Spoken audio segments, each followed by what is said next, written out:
So now you go skiing again in Italy. Mm-hmm. You get the COVID. You get the COVID. Got the COVID. You knew you had the COVID. Well, it was when we were in Italy. Right when we had gotten there. I got a call from AJ, my then girlfriend, now fiance, and she actually said to me, she goes, "Do you know about this thing called COVID or the coronavirus?" And I'm like, "I know nothing about this."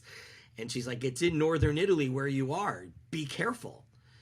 And we didn't really take it too seriously, simply because A, we didn't know anything about this. B, that we're all healthy guys. We're outdoors. We're skiing. We really aren't around too many people, short of getting in a gondola with 50 people in the morning on the very first lift up. And we just weren't that concerned, frankly. And 3 days in, I ended up getting flu-like symptoms. There was a couple of the other guys had some, cold issues, flu-like symptoms as well. Wasn't really serious at all. We actually sat down at happy hour and were making jokes about this thing. And 3 days prior to us leaving, 3 of the guys on the trip were from Sweden, and they left 3 days early. One of the guys who had the flu, supposedly, ended up going into the hospital in Sweden and was sent home with the flu. So he reached back out to us. We were confirmed that we had the flu. So we ended up, when we left Italy, we were traveling through Munich, and the morning of our drivers coming to pick us up to take us to the airport, I woke up, went downstairs, met everybody in the lobby, and found out that one of my buddies actually checked into the hospital in Munich with double pneumonia. And so he missed our flight. 3/4 of the way through the flight, I get a text message that he tested positive for COVID. So we ended up landing. I called AJ and basically told her, stay the hell away from me. I'm going to quarantine at home. Got to my house. I called my doctor, who then called the CDC.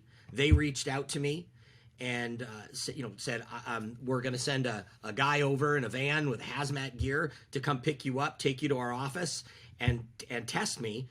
I mean, they had no tests, available, randomly available. I tested, and 24 hours later, I was positive with COVID. And then they induced you in a coma. How long after that? So that was on March 2nd that I tested positive for COVID.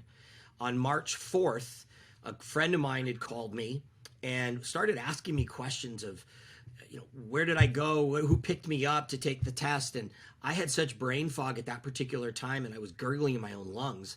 And he goes, dude, you need to go to the hospital.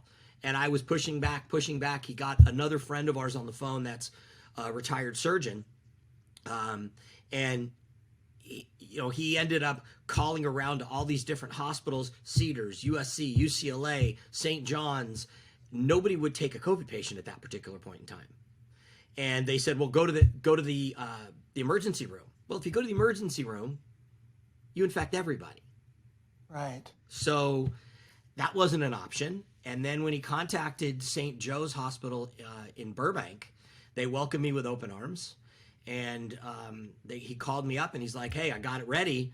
And I kind of pushed him back and said, hey, if later on this evening it really gets worse, I'll call you back and I'll pull the trigger. Well, when I hung up the phone, my very first concern wasn't me, it was my dog.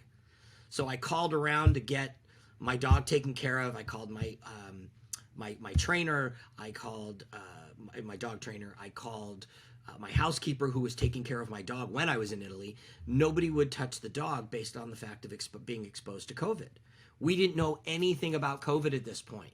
We didn't know about how it lives on surfaces, how it may live on the dog's fur. And so I had an understanding, obviously, but she was my biggest concern. And so when 5 o'clock in the morning, I couldn't breathe. And I called him up and I'm like, let's pull the trigger. And I put Bear in her crate and I said, we'll get you out of here. And I had tears in my eyes, and the ambulance showed up and I was on the phone with John, the surgeon. And I handed the fire department my phone, and he was talking to the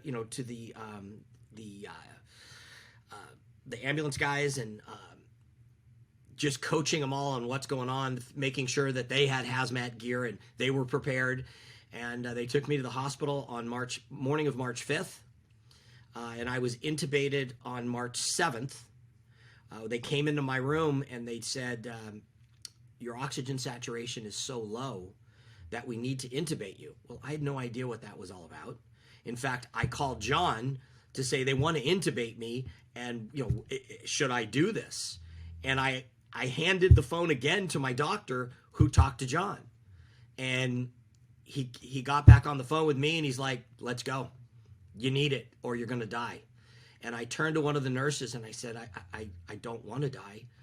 And she says, I promise you, I won't let you die.